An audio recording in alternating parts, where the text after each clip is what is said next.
Across countless worlds, species have risen and fallen, civilizations have burned and rebuilt, and predators of every conceivable form have staked their claim at the top of the food chain. But every so often, a hunter from one thread of that tapestry finds itself pulled into another. And what awaits is not the sport it expected, but something far older, far uglier, and far more complicated than any prey it has ever pursued. This is one of those stories. The Yautja drop pod punched through the atmosphere at 0300 hours, shedding heat in a burning arc that any surviving astronomer might have mistaken for a meteor. It wasn't. The pod was sleek, black, and deliberately undetectable to radar systems that had long since gone dark anyway. Earth satellites were debris fields, its air traffic control towers silent, its military installations either overrun or repurposed by desperate men with guns and dwindling ammunition. The pod hit the Georgia tree line at an angle calculated to minimize impact signature, shearing through pine and oak before burying itself in a creek bed 12 miles outside what had once been a mid-sized city. Steam rose from the hull as creek water kissed scorched metal. Inside, the Yautja stirred. He was large even by his species standards, nearly 8 feet of layered muscle beneath a biosuit that had seen 7 successful hunts across 4 planets. His trophy rack was not yet full. That was why he was here. Earth had appeared in the clan's hunt logs before, entries marked with the highest honor designations. But those hunts had taken place decades ago in dense jungle, against military prey armed with automatic weapons and the particular human quality that the Yautja prized above all others: the refusal to die quietly. The elders had spoken of Earth humans with something approaching reverence. Small, fragile, but burning with a ferocity that made them worthy. The hatch blew. Cold night air rushed in, carrying with it a smell that stopped him at the threshold. Rot. Not the rot of jungle decay or battlefield dead. This was something systemic, pervasive, a smell that had soaked into the soil and the bark and the very atmosphere of this place. He activated his biomask's filter, cycling through atmospheric analysis. The air was breathable, contaminated, but not lethally so. The rot was biological in origin, protein decomposition on a massive, ongoing scale. He dropped from the pod and landed without sound in 6 inches of cold creek water. His thermal vision swept the tree line. Dozens of heat signatures. No, wait. He recalibrated. Those weren't heat signatures. They were the absence of them. Moving shapes in the darkness that radiated no warmth. Bodies that displaced air and snapped twigs, but registered as cold as the trees around them. His mandibles flexed beneath the mask. In 40 years of hunting across the galaxy, he had encountered many forms of life. He had never encountered anything that moved with apparent locomotion, but produced no thermal signature whatsoever.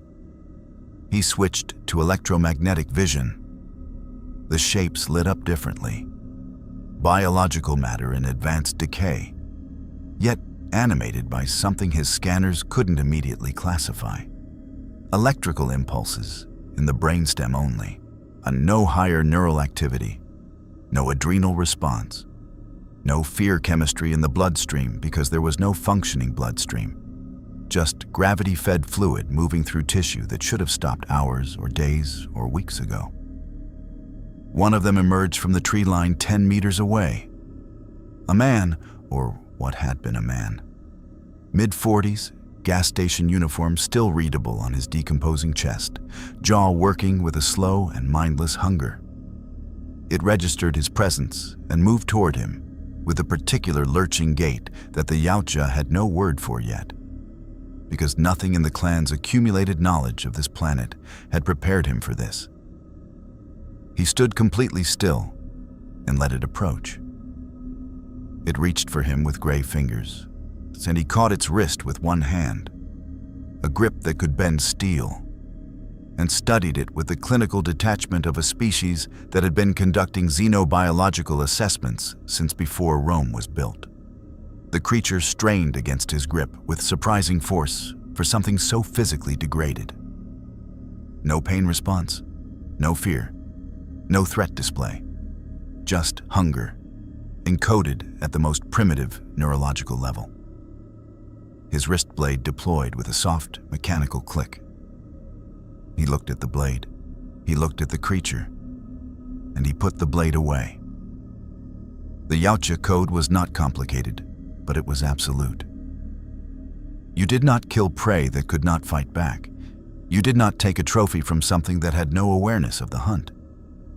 There was no honor in it, and without honor, a kill was just butchery. His species had a word for hunters who killed without honor. It was not a compliment. He released the creature's wrist. It lurched forward and bit down on his biosuit's forearm plating with a crack of breaking teeth. He looked down at it with what might have been, if Yautja faces were capable of it, profound disappointment. With one precise motion, he pushed it sideways. It hit the creek bank, rolled, found its footing, and came at him again. He sidestepped it and walked away into the forest, leaving it swiping at empty air. The forest was full of them. Hundreds of those cold signatures moved through the trees in every direction, drawn by sound, congregating around the creek bed where his pod had landed. He moved through them like smoke, cloaking device engaged, on footsteps calibrated to silence. And they passed within arm's reach without detecting him. Their senses were primitive and easily defeated. There was no sport here, no challenge, no worthy quarry in any direction his scanners could reach. He climbed to the top of the tallest pine he could find and looked out over the Georgia landscape as dawn began to gray the horizon. The city in the distance was dark. Fires burned in several locations, not the fires of industry or civilization, but the fires of things abandoned and slowly consuming themselves. A highway stretched between him and the city, clogged with the rusting shells of vehicles that had stopped moving years ago. And there, on the highway, a heat signature. Small, human, alive. Then another, and another. A group of them moving carefully between the dead cars, a crossbow and rifles and hand signals. The unmistakable body language of people who had survived long enough to develop tactical discipline. His mandibles spread slowly. There were worthy creatures on this world after all. He just had to find them. If you want to see more crossover battles and unexpected universe collisions, hit that subscribe button and drop the name of a character and universe you'd want to see in the comments below. Let's explore the infinite together. The highway stretched like a scar across the Georgia landscape. 4 lanes of abandoned civilization choked with the rusting monuments of a world that had ended mid-commute. Minivans with car seats still visible through grimy windows. 18-wheelers jackknifed across the median strips, their cargo long since looted or rotted. A school bus. Yellow paint faded to the color of old bone, sitting at a slight angle where its front tires had gone flat years ago. Between and around all of it, the dead moved in their slow and mindless congregation, drawn by nothing and everything simultaneously, filling the silence left by a species that had nearly erased itself. The Yautja moved above it all. He had discovered within the first hour that the highway's abandoned vehicles made for exceptional elevated traversal. Rooftop to rooftop, Ford cab to trailer to sedan, a path that kept him above the reaching hands of the dead, while giving him an unobstructed sightline across the entire killing field below. His cloaking device bent light around him with perfect efficiency, rendering him invisible to both the cold dead below and the warm living ahead. He moved with the patience his species had cultivated across millennia of apex predation. No rush, No noise, no wasted motion, just observation. The group of survivors moved with a discipline that his scanner immediately flagged as significant. There were 11 of them, spread across a 50-meter formation that suggested practiced tactical awareness. A point man 20 meters ahead of the main group. A lean figure with a crossbow carried at a low ready position that spoke of someone who had long since stopped treating it as a weapon and started treating it as an extension of his nervous system. The main group moved in a loose diamond, 2 rifles covering the flanks, 1 watching the rear. A larger man near the center carried himself with a particular weight of leadership. Not the performed authority of someone who had appointed themselves, but the exhausted, load-bearing authority of someone the group had chosen because he was still standing when others weren't. The Yautja's scanner cataloged each thermal signature with methodical precision. The point man first. The crossbow was a primitive weapon by any galactic standard. Tension and release, under a technology his species had surpassed before the first human ancestor had learned to walk upright. But the way this human carried it was not primitive at all. His eyes moved in a constant sweep pattern, near to far too near, never settling, never assuming. His boots found quiet ground instinctively. Weight distributed forward, heel barely touching before the ball of the foot took over. This was a hunter. Not trained in any formal military sense, the Yautja's scanner could read the physical markers of institutional combat training, the particular muscle development of soldiers, and this man had none of that. But something rawer and more fundamental. A hunter in the oldest sense. Someone who had learned that the world would kill him if he made noise, and had simply stopped making noise. Designation logged. Priority observation target. The leader next. Older, mid-30s by human reckoning, though the biological markers of sustained stress, cortisol scarring on the adrenal indicators, microfractures in the orbital bones consistent with repeated physical trauma, a left hand that favored itself slightly. Nick Swart suggested a body that had aged faster than its years warranted. He carried a Python revolver in a holster and a rifle across his back. But what the scanner flagged as most significant was his movement relationship with the group around him. He was constantly, unconsciously aware of where every member was. When the formation shifted around a cluster of dead cars, he adjusted without looking, filling gaps before they opened, redirecting the group's flow with small gestures that the others responded to without apparent conscious thought. Command so deeply practiced, it had become biological. Worthy. Potentially. The Yautja settled onto the roof of an 18-wheeler cab and went completely still, watching the group pass 30 meters below him. None of them looked up. Humans rarely did. It was one of the species' consistent tactical blind spots, an evolutionary artifact of a prey animal that had forgotten it used to be prey. But the point man paused. He paused, and he looked up. Not at the Yautja specifically. There was nothing to see. The cloaking device was functioning at full efficiency. But at the roof of the cab in general. He held the look for 3 full seconds. Crossbow tracking upward by 2 degrees, in a motion so small it was almost unconscious. His nostrils flared. The Yautja recognized the behavior immediately. This human senses had detected something that his conscious mind couldn't identify, and rather than dismissing it, he was taking it seriously. That was the difference between prey and quarry. Prey ignored the feeling that something was watching. Quarry acted on it. The Yautja remained motionless, breathed at 1/4 normal rate. The cloaking device generated a faint electromagnetic field that sensitive enough instruments, or in this case, sufficiently attuned nervous systems, could occasionally detect as a subtle wrongness in the air. The point man clearly had that sensitivity.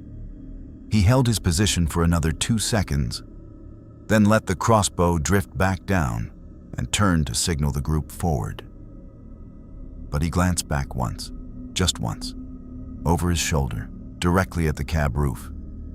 The Yautja's mandibles moved in slow, involuntary appreciation. The group moved on, navigating around a massive pileup where 3 vehicles had compressed into each other, with enough force to permanently block 2 lanes. The dead in the area were drawn to the group's passage, but never fast enough, never coordinated enough to pose a real threat. The survivors dispatched them with the casual efficiency of people who had long since moved past fear of individual walkers. A knife thrust here, a crossbow bolt there. The leader caving in a skull with the butt of his rifle without breaking stride. They were economical about it. No drama, no hesitation, no wasted energy. His scanner ran comparative analysis. Combat effectiveness per individual against the animated dead. High. Combat effectiveness against a coordinated, intelligent, untechnologically superior opponent. Unknown. That was the variable that mattered. That was what he was here to measure. He had hunted species that were devastating against their natural prey and utterly helpless against him. He had also hunted species that had surprised him. Creatures whose effectiveness against their native threats translated into a ferocity that transferred upward. He needed to know which category these humans fell into. The dead provided no answer. The dead were not a test. They were barely an obstacle. What he needed was to see these humans under real pressure, not the manageable routine pressure of a walker herd, but the acute, spiking pressure of genuine threat. The kind of pressure that stripped away training and tactics and revealed what a creature was made of underneath. He followed them for another 2 hours, cataloging, observing, building a profile with the patience of a species for whom a single hunt could span days or weeks.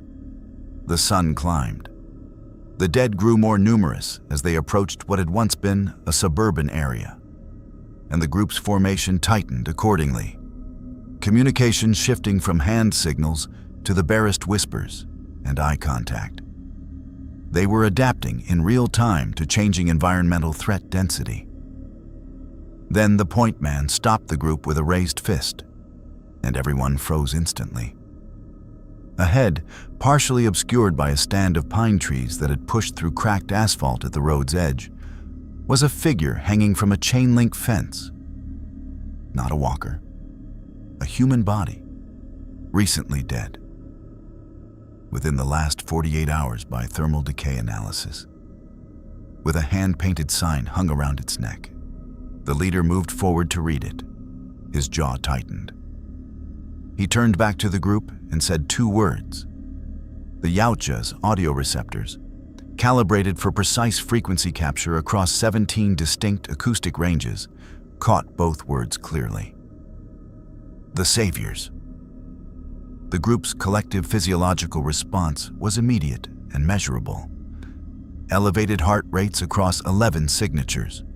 Cortisol spike visible in microperspiration response. Pupils dilating despite adequate ambient light. Not the fear response triggered by the dead. That was routine, managed, almost automated by now. This was different. This was the fear response triggered by something that could think. The Yautja stood up slowly on the cab roof, looking in the direction the group was now watching with such careful attention. So, there were humans here who killed other humans, who left messages on bodies, who had organized themselves into a power structure capable of projecting fear across geography. His scanner swept the tree line in the direction the group was staring. 7 heat signatures. Stationary. Watching the survivor group from concealed positions with the patience of an ambush already set. The Yautja looked at the 11 survivors below him, looked at the 7 hidden figures in the trees, ran the tactical calculation in under a second. Then he did something he rarely did at the beginning of a hunt. He waited. He wanted to see exactly what these humans would do when cornered by their own kind. The answer, he suspected, would tell him everything. The ambush broke from the tree line with the particular confidence of people who had done this before and expected it to end the same way it always did. 7 men. Negan's saviors, though the Yautja had no name for them yet, only the tactical data his scanner was rapidly compiling. They were armed with a mix of rifles, shotguns, and at least one automatic weapon, spread in a semicircular formation that cut off forward movement and both flanks simultaneously. Practiced. Deliberate. The geometry of an ambush designed not necessarily to kill, but to overwhelm, to make resistance feel mathematically futile before it began. 3 of the 7 wore the particular expression of men who had done this enough times that it had stopped feeling like violence and started feeling like administration. The largest of them stepped forward, not the leader. The Yautja's scanner flagged the actual decision-maker as a wiry man to the left, whose eyes were doing more work than anyone else's. But the designated spokesperson, chosen for physical intimidation value.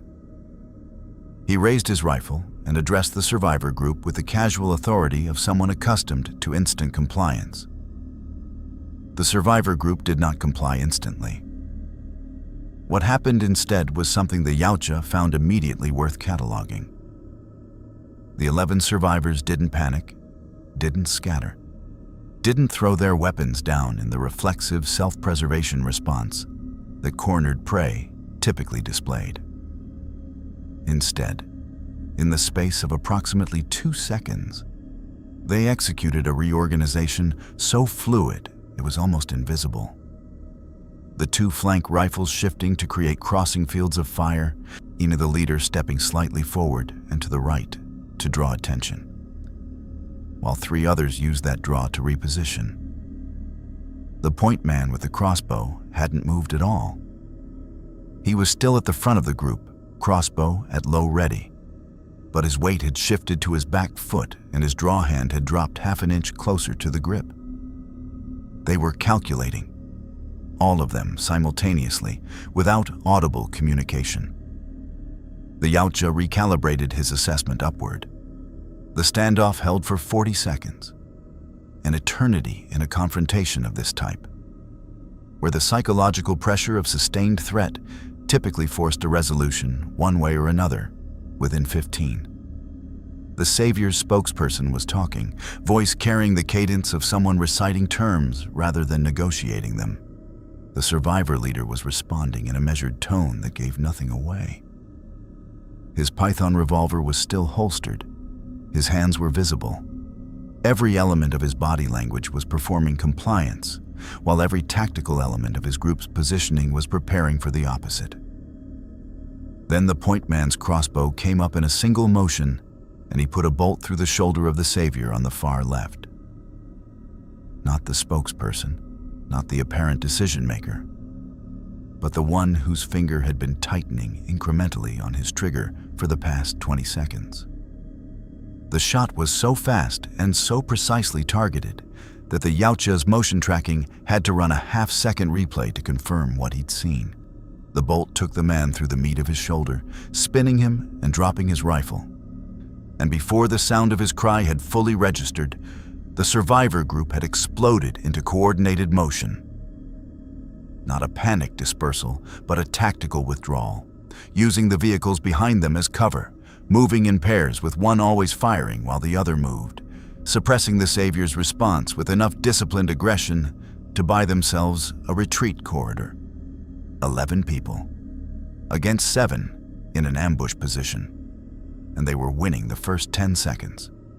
The Yautja watched from above with the focused attention of a student who had found, unexpectedly, a masterclass.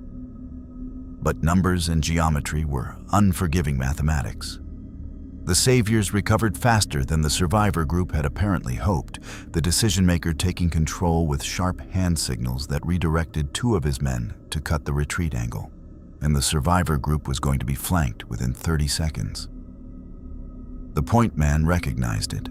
His head snapped to the right, assessed the threat, and he said something to the leader that made the leader's face do something complicated. They ran. Not a rout, a controlled disengagement, pulling back through the vehicle maze with the dead beginning to converge on the noise from every direction, using the walkers as a passive rear guard the way a military unit might use a minefield. The saviors pressed the pursuit for 40 meters and then stopped, unwilling to wade into the growing density of the dead. And the survivor group disappeared into the maze of rusted metal and shambling bodies. The Yautja had already moved. He was ahead of them before they knew they were being followed, or he had identified their likely egress point. A gap in the vehicle pile-up wide enough for single-file movement, beyond which the highway opened up and gave way to a service road that led into a residential area offering concealment. And he positioned himself on the roof of an SUV due at the gap's exit, cloaking device engaged, and waited. They came through in single file, exactly as he'd predicted. The point man first, crossbow up, checking the gap exit before committing. He emerged 3 feet below the Yautja and stopped. He stopped because the Yautja had made a sound. Not an accidental sound, a deliberate one. A controlled mandible click, barely above the threshold of human hearing, precisely calibrated to register as wrong rather than identifiable. The same frequency that had caused animals across a dozen worlds to freeze in place, while their nervous systems tried to categorize a threat they had no framework for. The point man froze. His crossbow came up by instinct, sweeping a 180-degree arc across everything he could see, which was nothing.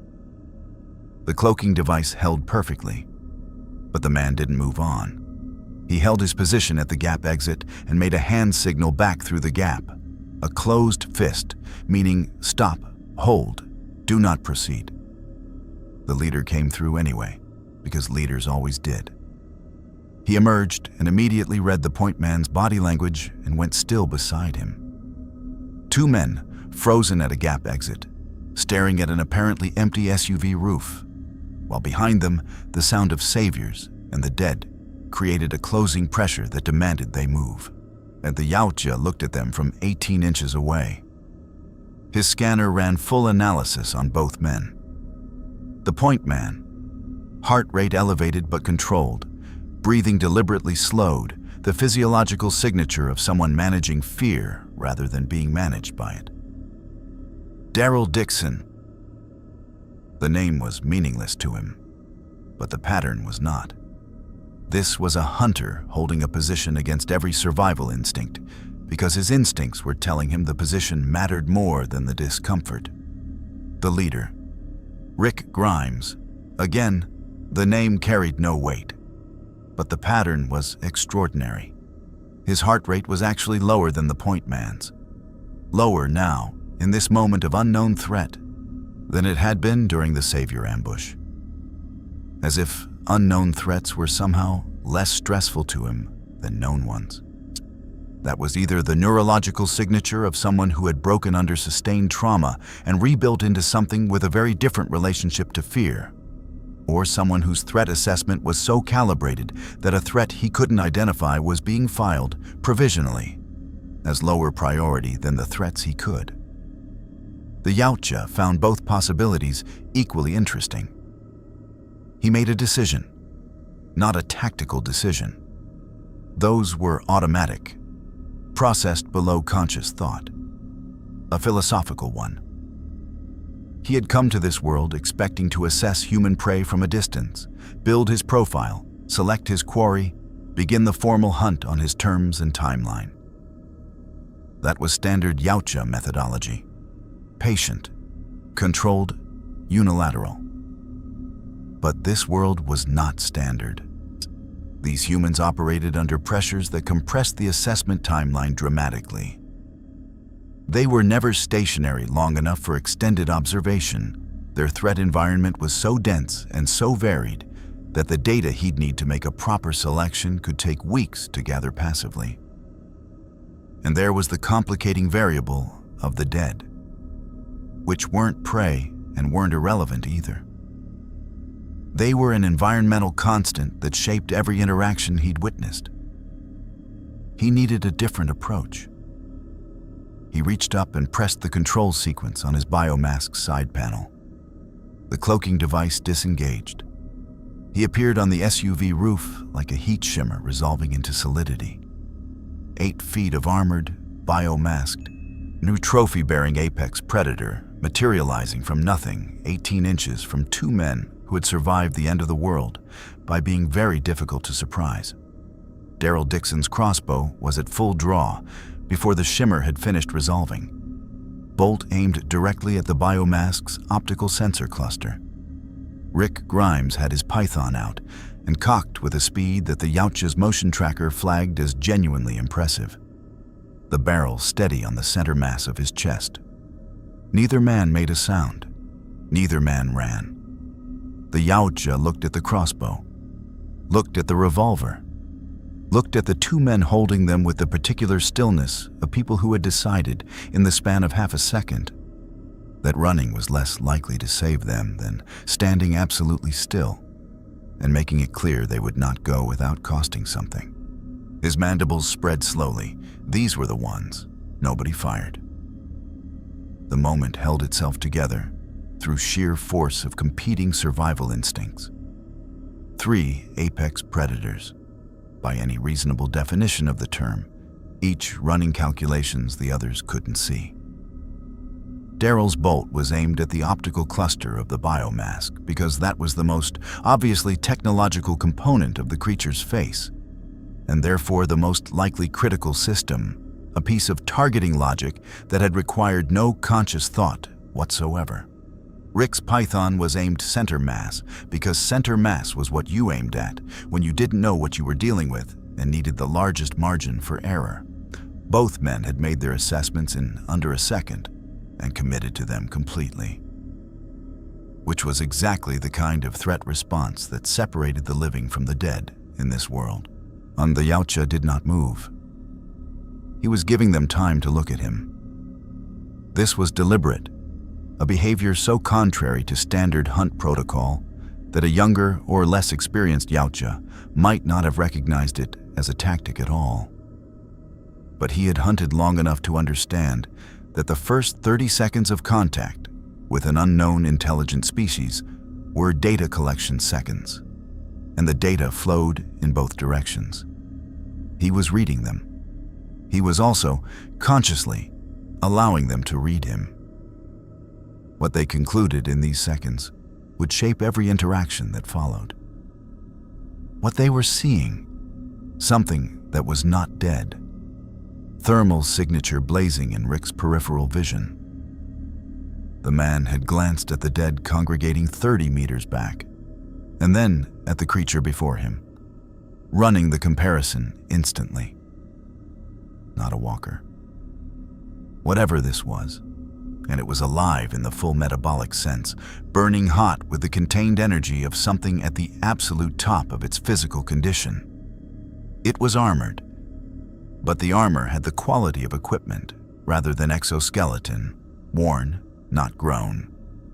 It had made a deliberate choice to become visible, and it had not attacked. That last point was doing significant work in Rick's assessment. The Yautja could read it in the micro-relaxation of his trigger finger, not relaxing, not lowering the weapon, but the infinitesimal reduction in pressure that meant the finger had moved from will fire to will consider firing. A distinction that mattered enormously. Daryl hadn't relaxed at all. His draw was still full, his breathing still controlled, his eyes still sighted.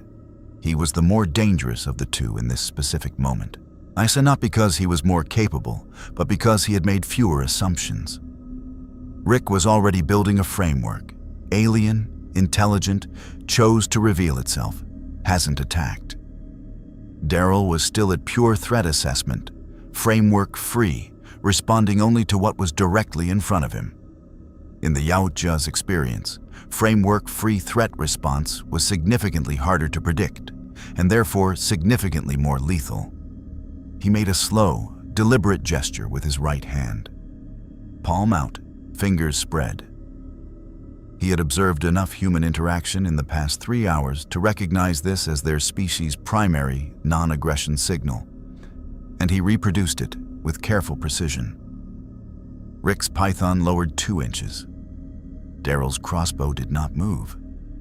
From behind the gap in the vehicle pile, when the rest of the survivor group was becoming audible, the sounds of people trying to be quiet while also needing to know why the 2 people ahead of them had stopped. The dead behind them were getting louder. The saviors had disengaged from pursuit but might regroup. The situational pressure compressing on this gap exit from 3 directions simultaneously was objectively demanding that everyone involved make a decision and make it now. Rick made his. He holstered the python. Not fully. The snap stayed open, the draw unobstructed. But he put it away, which in the vocabulary of this world was an enormous statement. He said something to Daryl in a low voice. Daryl's crossbow came down to a low ready, bolt still knocked, and the expression on his face suggested he had filed this decision under things I disagree with but will support. And the rest of the group came through the gap, and the reactions were immediate and varied and deeply human. A woman with a katana had it halfway drawn before she processed that Rick was not actively dying. A heavy-set man stumbled backward into the person behind him. A younger man with a sheriff's hat, a teenager the scanner flagged, younger than the Yautja had initially registered, went very still in the particular way of young creatures encountering something that exceeded their existing category system entirely. The Yautja stepped down from the SUV roof. He did it slowly, telegraphing the movement completely, landing with a weight that made the asphalt register the impact. Standing at full height in the middle of the service road with 11 humans arranged in a rough semicircle before him, none of them attacking, and most of them actively restraining the impulse to attack. He conducted a full visual sweep of the group and confirmed what his scanner had already told him. Every single one of them was afraid. That was unremarkable. Fear was the appropriate neurological response to encountering an unknown apex predator at close range, and the absence of it would have been more concerning than its presence. What was remarkable was what they were doing with the fear. They were holding it, containing it behind clenched jaws and controlled breathing, and the particular human stubbornness that refused to let physiological response override conscious choice. Even the ones whose hands were shaking, and 2 of them were visibly, were still standing their ground, still present, still in it. His scanner flagged the collective cortisol response across 11 individuals and compared it against his accumulated database of species under threat assessments. These humans were registering fear levels consistent with a species encountering a threat 2 to 3 tiers above their normal threat ceiling. And they were functioning. All of them. Nobody had broken. He had hunted species that broke at the sight of him. Civilized species, technically advanced species. Species with standing armies and orbital defense platforms. They broke because their civilization had insulated them from the visceral reality of predation for so long that the genuine article, unmediated, uncontained, looking directly at them, bypassed their rational processing entirely and hit something older and more fundamental underneath. No, these humans hadn't been insulated from predation in years. The visceral reality of being prey was their daily existence. They had built calluses over the place where civilized species kept their panic. Rick was speaking. The Yautja's audio processing was capturing and analyzing the words, cross-referencing against its accumulated English language database. His species had been visiting Earth long enough that English was well documented in their linguistic archives, and resolving them into meaning with roughly 92% confidence. He was asking, with the directness of a man who had stopped having time for preamble, what the Yautja was and what it wanted. The Yautja considered the question. It was, he reflected, the correct question. Not who are you, which was the question of someone seeking social context. What are you and what do you want? The question of someone who needed operational information and needed it immediately. He reached up to his biomask and pressed the playback function. From the mask's external speaker, in a voice synthesized from recordings taken over the past 3 hours, came 2 words in English, pulled from the survivor group's own conversation, reassembled, played back. Strong ones. Rick stared at him. Daryl's eyes narrowed. The Yautja held the leader's gaze and let the words sit in the air between them, carrying the full weight of what he meant. He had come here looking for worthy prey. The dead were not it. The ambush party in the tree line were not it either. Dangerous, yes. Organized, yes. But dangerous in the way of scavengers rather than predators. Must their power derived from numbers and the compliance of others rather than individual capability. These people were something different. He needed them to understand that he knew the difference, that the distinction mattered to him, that he was not here to hunt the weak. Rick looked at him for a long moment, processing. Then he looked at Daryl. Some silent communication passed between them, the kind that required no words, because it was built from years of shared survival and mutual comprehension. Rick looked back at the Yautja and said something else. His voice was steady. His eyes were steady. His hand was nowhere near his holster. The scanner resolved it at 94% confidence. Then you're in the right place. This world's full of strong ones. Most of them are trying to kill us. The Yautja's mandibles spread in the slow, the involuntary expression his species produced in the presence of a statement that was both factually accurate and philosophically resonant. He had found his hunting ground. The question of what that meant for these humans, for the factions that surrounded them, and for a code of honor that was already beginning to encounter things it had no framework for, was just beginning to take shape. They moved as a group through the residential sprawl that had grown up around the service road like a concrete fungus.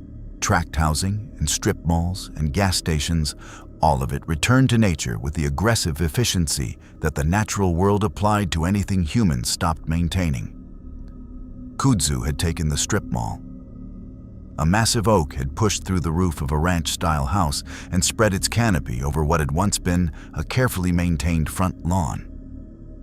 The dead moved through all of it in their slow and purposeless congregation, drawn by sound and smell and whatever vestigial instinct still flickered in their degraded brainstems. The Yautja moved with the group at the rear, cloaking device disengaged. This was a choice that had required no deliberation. Cloaking was tactically superior in almost every conceivable scenario. But it was not the tool for this particular moment. These humans needed to see him, not because he owed them visibility, but because trust, or the functional approximation of trust that these people were capable of extending to an 8-foot armored extraterrestrial they had met 40 minutes ago, required a foundation. And that foundation could not be built with an invisible entity moving unseen through their formation. He could read the tension in their collective body language as they walked, the way the rearmost members of the group kept glancing back at him, recalibrating their sense of his position, their nervous systems insisting on knowing exactly where the apex predator was at all times. He let them look. He maintained a consistent 10-meter distance behind the group, matching their pace exactly, making his presence predictable. Daryl had fallen back to walk closest to him. Not beside him, that would have been a statement neither of them was prepared to make yet, but at the rear of the group proper, 6 meters ahead, where he could turn and have a clear sight line without it looking like he was watching. The crossbow was slung, but the draw hand never strayed far. The Yautja appreciated the professionalism of it. Daryl Dixon was managing a threat he couldn't fully assess without either provoking it or pretending it didn't exist. and he was doing it with the practiced calm of someone who had spent years making exactly these kinds of impossible threat management calculations.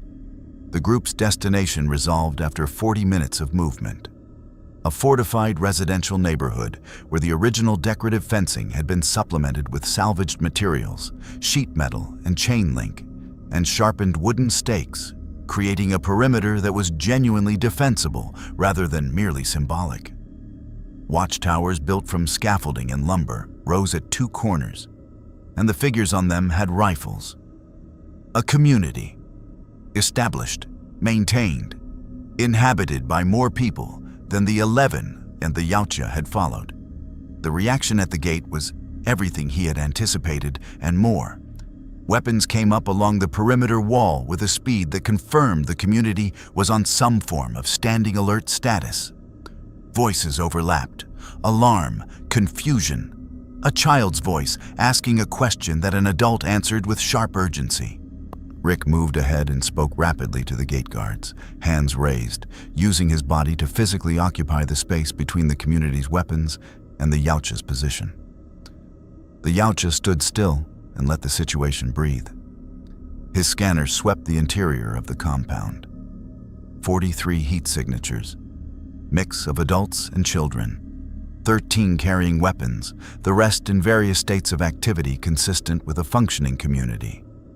Cooking, construction, medical care. An operational garden visible over the wall, the thermal signature of recently turned soil distinct from the ambient ground temperature. These people had built something. Fragile, contested, impermanent in the way that everything in this world was impermanent. But real. The gate opened. He was not invited in. That was appropriate. Rick stood at the gate entrance and looked at him with the expression of a man composing a sentence very carefully before speaking it. And what he said, the scanner resolved it at 97% confidence, the highest yet, was this: I can't bring you inside. Not yet. Too many people in there who don't know what you are and will shoot first. But I'm not telling you to leave either. That's your call. The Yautja looked at him, looked at the perimeter wall, looked at the watchtower where a rifle was still tracking him with the patience of a well-trained sentry. He pointed at the tree line beyond the road. Rick understood immediately. You'll be out there. Not a question, an acknowledgement. The Yautja turned and walked toward the tree line and did not look back, and the gate closed behind the group with the heavy finality of a community sealing itself against the world. He spent the remainder of the daylight hours in the trees, and he thought. The thinking was not strategic. His strategic processing was continuous and largely automatic, running beneath conscious thought the way a ship's navigation system ran beneath the crew's awareness. What occupied his conscious attention was something more fundamental. A problem that his hunt log had flagged repeatedly over the past several hours and that he had been, with increasing difficulty, setting aside. The dead. They were everywhere. Tens of thousands of them within scanner range, hundreds of thousands extrapolated across the regional data. They were not prey. His code was absolute on this point. Prey must be capable of genuine threat response. I must have the awareness to know it was being hunted, must be able to fight back with intent. The dead had none of these qualities. They were biological machines running a single program on failing hardware, and killing them would be the equivalent of destroying malfunctioning equipment. There was no honor in it. But they were killing the living. Not in the way that predators killed, not with intent or skill or the earned right of capability. They were killing through accumulation, through the mindless mathematics of overwhelming numbers, through the particular cruelty of a threat that never tired and never stopped, and could turn the very people it killed into new versions of itself.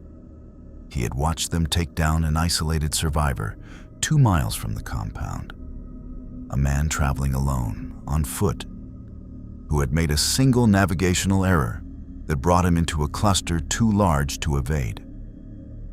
The man had fought with everything he had. It hadn't mattered. The Yautja had watched and had not intervened. The code said he could not. The man had not been part of his hunt. Intervention in a kill that was not his own was a violation of hunt protocol. You did not steal another predator's prey, even if the predator in question was a mindless biological process rather than a conscious hunter. Protocol was protocol. The code was the code. But something in his assessment matrix had flagged the moment anyway, marked it with a designator he rarely used. The designator his species reserved for situations that required re-examination. Not wrong, his species did not use that word lightly, but requiring re-examination, because here was the problem that the dead presented to his code in its purest form. They were not prey, but they were hunters. They hunted in the most basic sense. They pursued, they attacked, they killed. They just did it without consciousness, without choice, without the qualities that made a hunt meaningful. They were hunters the way a landslide was a hunter.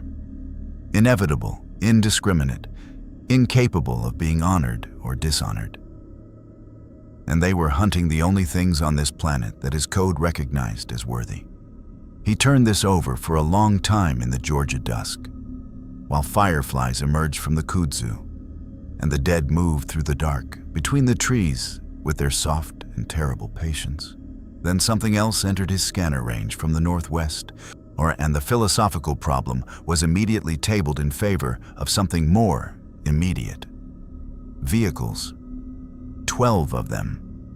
Trucks and vans moving in convoy formation on a road that would bring them past the compound's northern perimeter within the hour. The thermal signatures of the occupants, 31 individuals heavily armed, carried the particular physiological markers he had learned to associate with the saviors from his earlier observation. Elevated aggression hormones, the biochemical signature of people who had decided that other people were resources rather than individuals. And at the lead vehicle, a signature that was different from the others. Larger physical presence, higher metabolic rate. The neurological markers of someone whose threat processing was operating at a significantly elevated level compared to his companions. The scanner flagged him as high-capability threat. Not because of size or weaponry, but because of the quality of his situational awareness, which was registering the surrounding environment with an attention to detail that none of his 30 companions were matching. The Yautja looked at the convoy, looked at the compound, did the mathematics. 31 armed saviors against a community of 43, 13 of whom were combat capable. The math was not in the community's favor. He looked at the lead vehicle's thermal signature again. His mandibles worked slowly. The problem of the code was presenting itself again, and this time it was not abstract. The convoy stopped a quarter-mile from the compound's northern perimeter, engines idling in the dark with the particular patience of people who had done this enough times to know that making their targets wait was its own form of psychological warfare.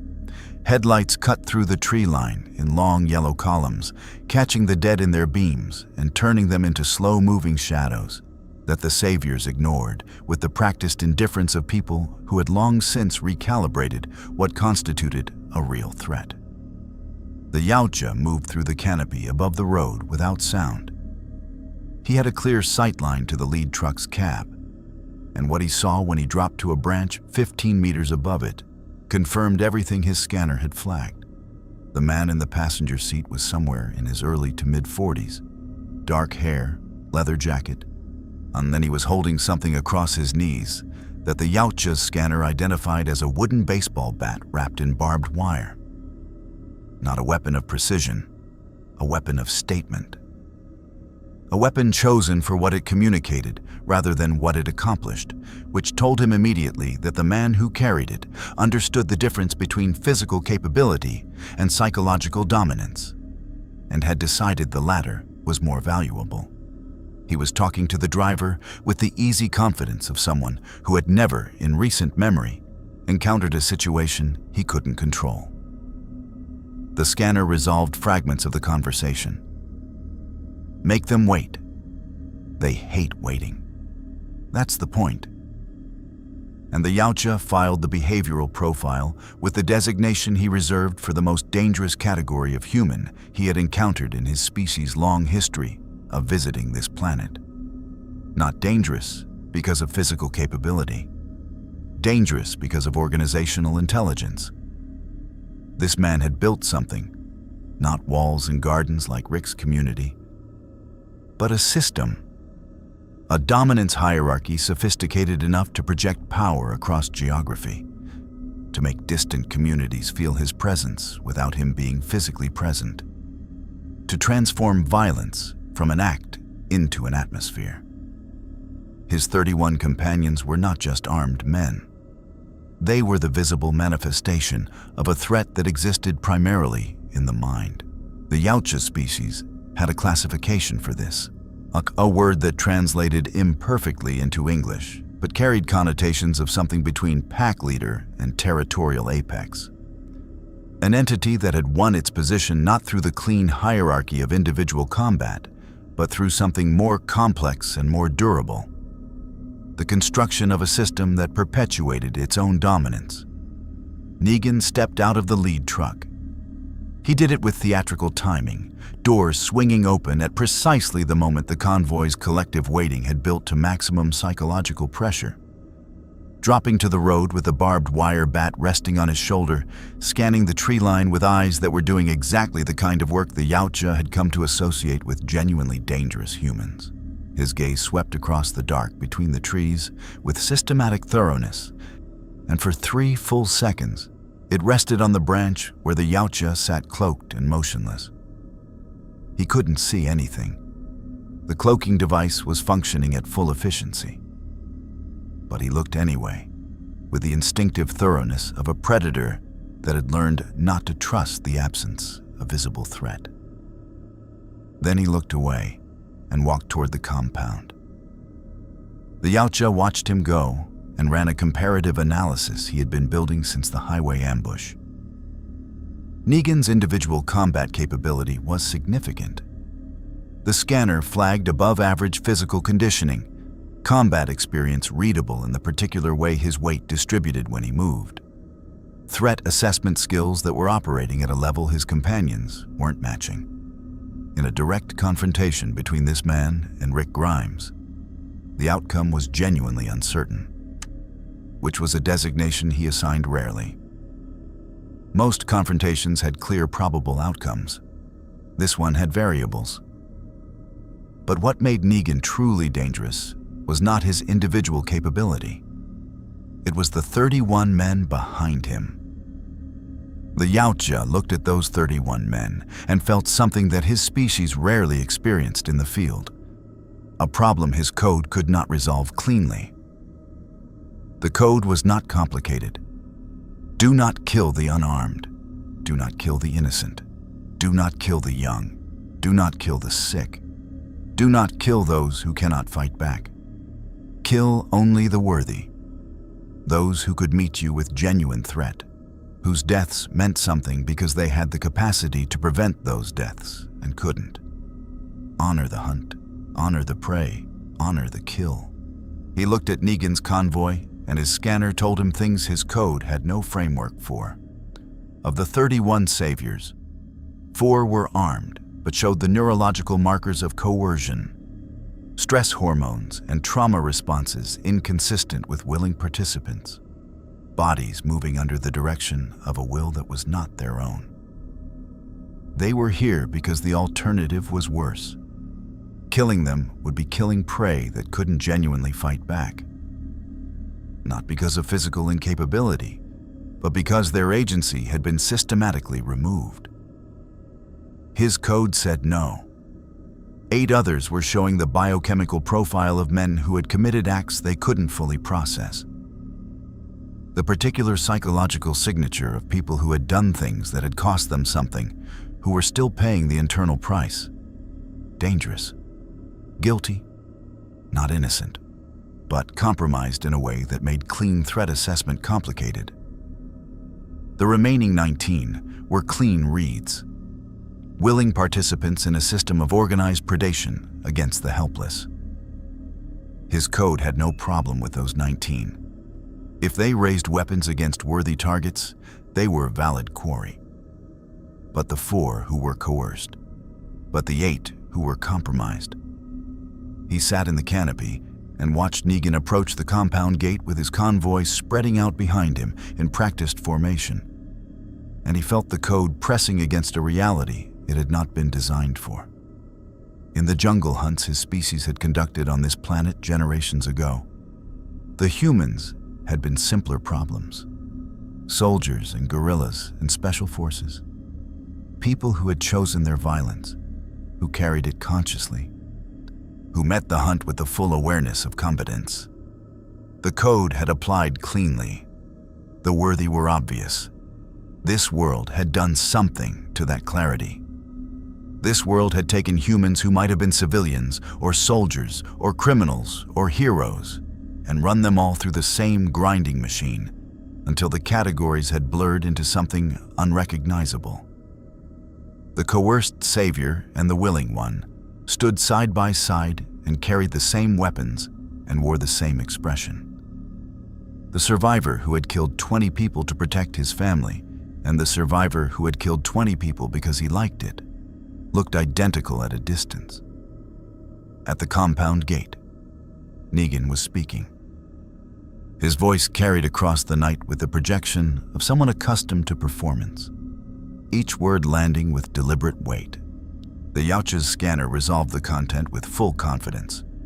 He was demanding half of everything the community had produced, stored, built, or scavenged, in exchange for not burning it down.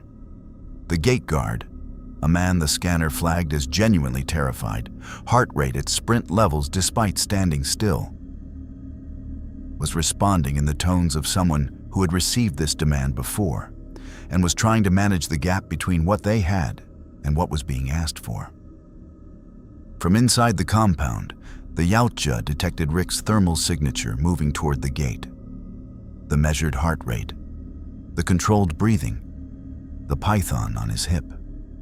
The situation had a trajectory now, and the trajectory was toward violence, not tonight necessarily. Negan was here for compliance, not confrontation, and Rick was smart enough to know which battles to pick on which nights. But the system Negan had built would eventually demand something the community couldn't give or wouldn't give. And when that happened, the 31 armed men would become a different kind of problem than they were right now. The Yautja looked at the bat on Negan's shoulder and looked at the gate and looked at the 31 men and processed something that took longer than his usual tactical calculations, because it wasn't a tactical calculation at all. If he intervened tonight, if he dropped from the canopy and made his presence known, the trajectory changed. Negan would see a threat he hadn't accounted for. The dynamic would shift in ways that were genuinely unpredictable. Because a man who had built his entire system on the principle that he was the most dangerous thing in the room had never been in a room with a Yautja. But intervention meant choosing a side. And choosing a side meant choosing it honestly, with full understanding of what that side was and what it had done and what it would do. Rick's community were not innocent. The scanner had been cataloging behavioral data for hours, and he had no illusions about the things these people had done to survive. They were not the pure quarry of a simple hunt. They were complicated, compromised, capable of both extraordinary courage and significant brutality. He was not looking for purity. Purity was a concept for species that hadn't spent millennia at the top of the food chain. He was looking for something more durable than purity. He was looking for worthiness. And what he had observed over the past hours had convinced him, not completely, not without reservation, but with the weight of accumulated evidence, that these people were fighting for something beyond their own survival. The garden inside the compound, the child's voice at the gate, Rick's body positioning himself between his community and a threat. Daryl's refusal to lower his crossbow until he was certain. These were not the behaviors of people who had given up on the idea that some things were worth protecting. Negan finished speaking. There was a pause, then Rick's voice from inside the gate, steady and measured, giving the answer that bought another night. The convoy began its engine sounds again, preparing to leave. The Yautja made a decision. Not about intervention, not tonight. Tonight was for watching. But tomorrow, he would make contact with the community properly. He would walk through that gate and stand in front of 43 human beings and let them see what had decided. For reasons that would take considerable time to communicate across a significant language barrier, that their struggle was worthy of his attention. What that meant, what he would demand in return, what he would offer, and whether the code could survive contact with a world that seemed specifically designed to break it, was a question he could not yet answer. But the Savior's convoy disappeared into the dark, and the compound's lights stayed on behind their walls. And somewhere in the distance, a walker moved through the kudzu with its soft and terrible patience. And then the Yautja sat in the canopy of a dead world and felt something he had not felt at the beginning of a hunt in a very long time. Uncertainty. It felt, against all expectation, something like respect. He walked through the gate at dawn. No cloaking device, no weapons drawn. Biomask active but non-threatening. He had cycled it to its most passive configuration, the optical sensors dimmed to their lowest luminosity, the external speaker system open rather than closed, a posture that his species would have recognized immediately as the equivalent of walking into a negotiation with empty hands. Whether the humans understood the specific signifiers was irrelevant. What mattered was the aggregate communication, large, armed, dangerous entity approaching with deliberate slowness and total visibility in the gray light of early morning, giving every sentry on every watchtower maximum time to see him, assess him, and choose. The sentries chose to hold their fire. That alone told him something important about the quality of leadership inside these walls. Rick met him at the gate personally. Daryl 2 steps behind and to the right, crossbow at low ready, which the Yautja had come to recognize as Daryl's version of a neutral expression. Not threatening, not trusting, simply honest about where he stood. The rest of the community had arranged itself with the organic geometry of a group, trying to simultaneously observe something and maintain the option to run from it. Clustered at the edges of the compound's central area, close enough to see, far enough to have a head start if the calculation changed. The children had been moved inside. He had detected the thermal signatures relocating before he reached the gate. That was the right call, and he noted it as such, where Rick looked at him for a long moment in the early light. Then he stepped aside and gestured inward with one hand. Not a welcoming gesture exactly. More the gesture of someone opening a door they weren't certain should be opened, doing it anyway because the alternative was a closed door, and closed doors had their own costs. The Yautja walked into the compound. The collective physiological response of 43 humans to his full presence in their space was immediate and significant. He tracked it across his scanner with the detached interest of a researcher. Cortisol spiking across the board, heart rates climbing, the particular muscle tension of bodies preparing for fight or flight, while the conscious mind held them in place through sheer force of will. A woman near the garden had her hand on a knife she hadn't drawn. An older man with glasses had gone very still in the way of someone whose threat response had resolved into paralysis rather than action. A young woman with a machete was visibly deciding something, and the decision was taking longer than it should have, which meant she was genuinely conflicted rather than simply afraid. And then there was Michonne. She was standing near the community's central structure with her katana across her back and her arms loose at her sides. And her physiological profile was unlike anyone else's in the compound. Heart rate elevated, but not spiked. Cortisol response present but controlled with a discipline that rivaled Rick's. She was looking at him with the particular quality of attention that his scanner associated with genuine tactical assessment. Not the panicked processing of threat recognition, but the methodical cataloging of an opponent. She was measuring him. Reach, weight distribution, armor coverage, weapon placement. She was doing in 30 seconds what he had spent hours doing to these people from the canopy. He looked at her directly and held the look for 3 seconds. She held it back for all 3 without blinking. His mandibles moved. Rick had gathered the community's apparent leadership into a loose group, himself, Daryl, Michonne, and 2 others, whose scanner profiles flagged as decision influencers rather than formal leadership. He addressed them collectively, and the Yautja's audio processing captured and resolved the content with full confidence. Rick was explaining, in the compressed and pragmatic language of a man who had learned to deliver complicated information under time pressure. What he knew, which was not much.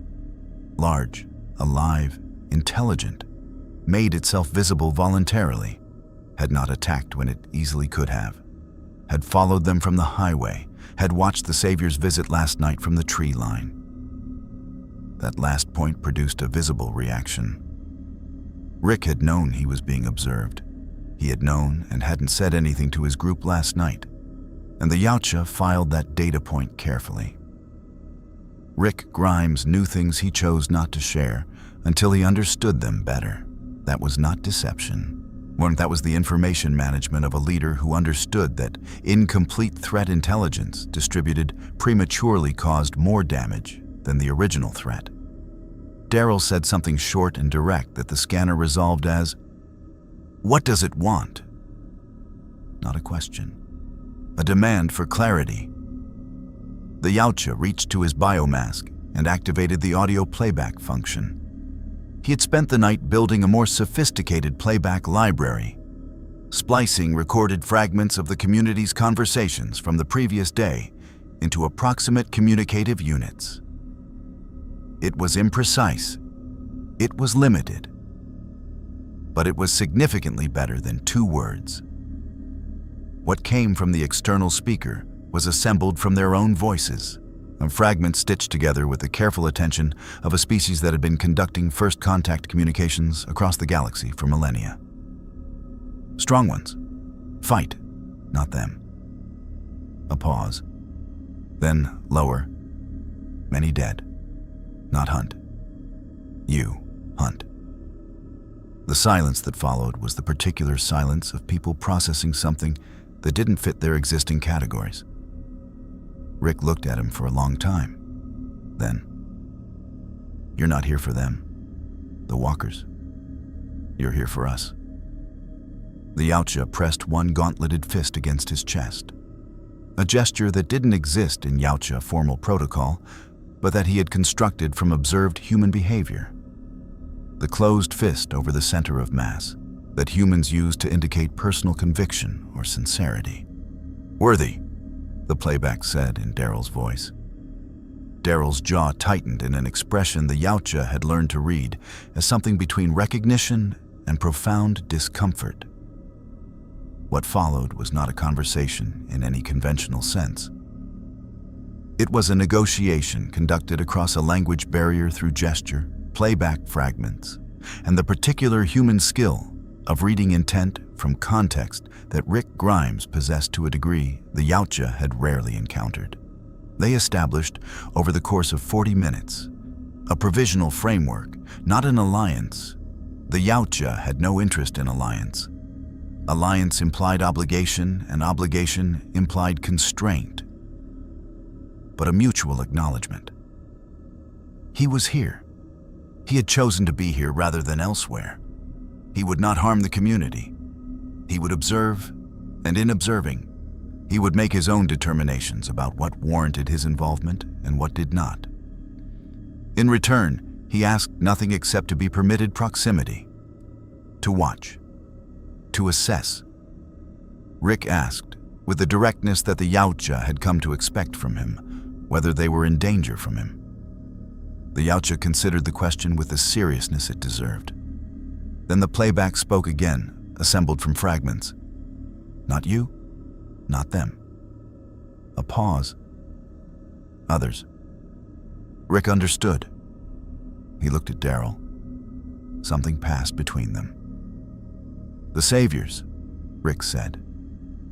The Yautja's scanner had been running a background analysis since the convoy's visit, cross-referencing observed tactical data with the community's defensive capabilities and projecting engagement scenarios.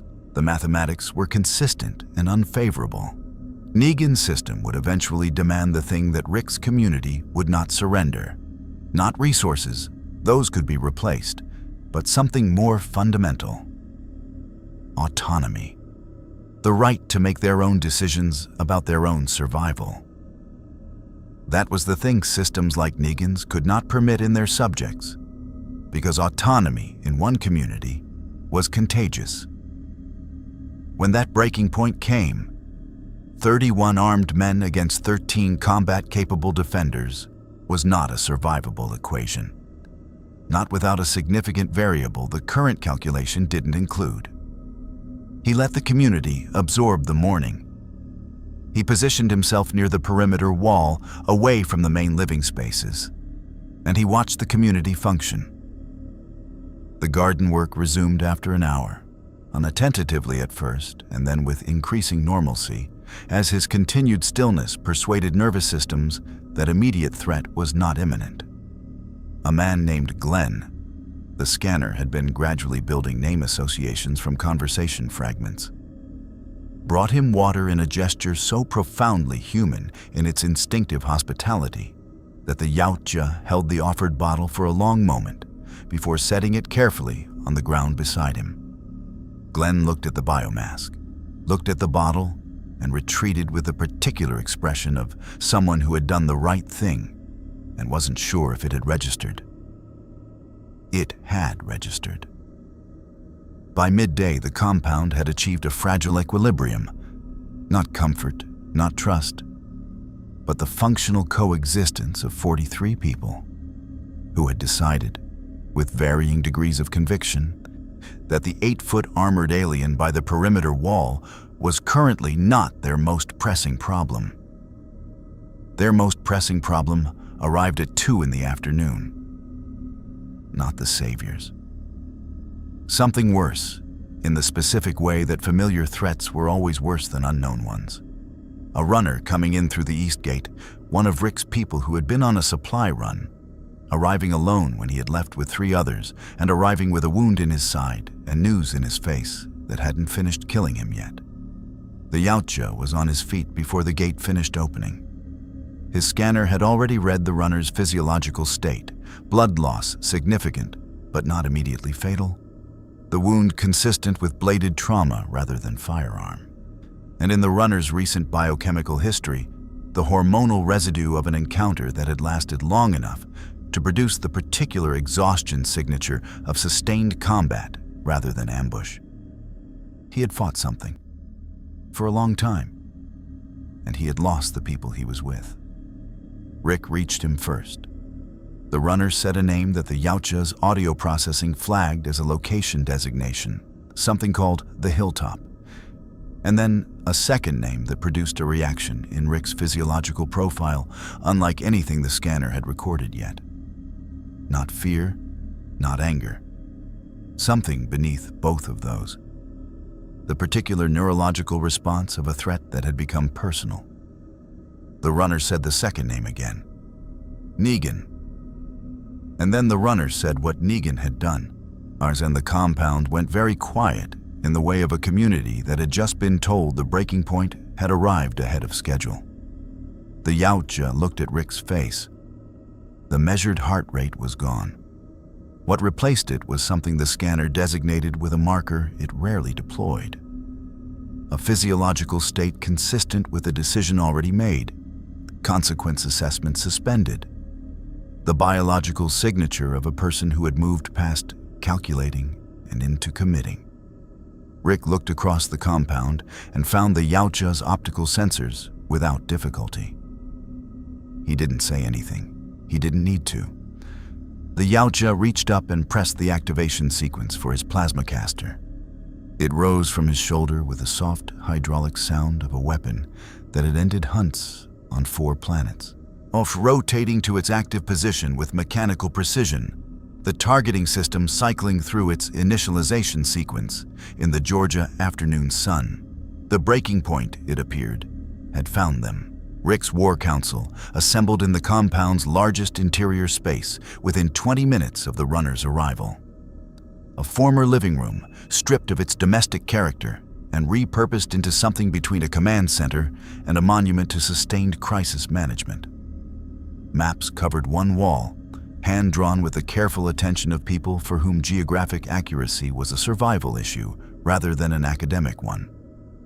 Supply inventories on another, a whiteboard with names and numbers that the Yautja's scanner resolved as casualty tracking.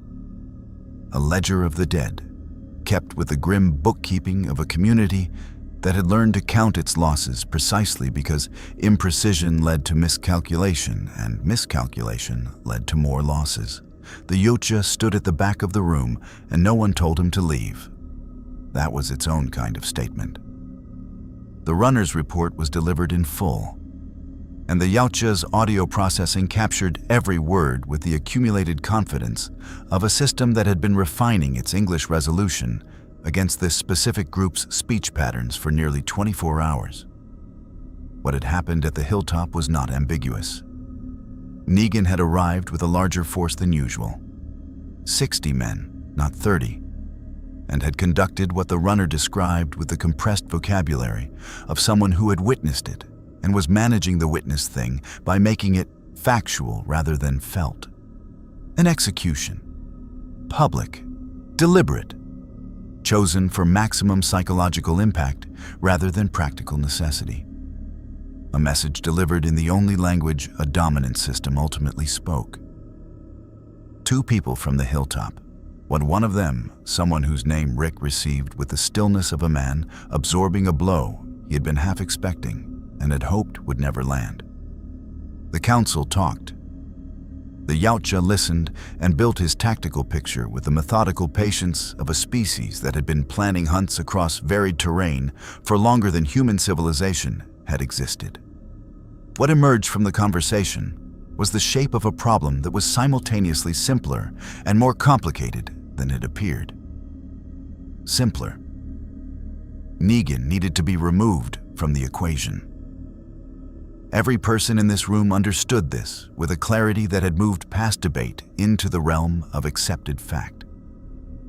The question was not whether. The question was how and when and at what cost. More complicated, the saviors were not Negan. Negan was the apex of a system, but the system had momentum independent of its apex. Removing Negan without addressing the system produced a power vacuum that the system's remaining components would fill, probably violently and probably worse. Rick understood this. The Yautja could read it in the quality of his silence during the tactical discussion, the way he was listening not just to the immediate proposals, but to their downstream implications. He was thinking 3 moves ahead, while everyone else was thinking 1. Michonne was thinking 2. She was the only other person in the room whose strategic processing was operating at a level the scanner flagged as genuinely sophisticated rather than competent. She said less than anyone and contributed more than most. Are her interventions precise and load-bearing? The kind of contributions that didn't announce themselves as contributions, but that the discussion couldn't survive removing. Daryl was thinking about one thing. The scanner read it clearly in his physiological profile. The particular focused fury of someone who had moved past strategic complexity into the pure and clarifying territory of a singular objective. He was not wrong exactly. Sometimes singular objectives were the right tool. But the Yautja noted the way Rick kept bringing Daryl's contributions back into the larger framework, grounding the fury in something that could be aimed rather than just released.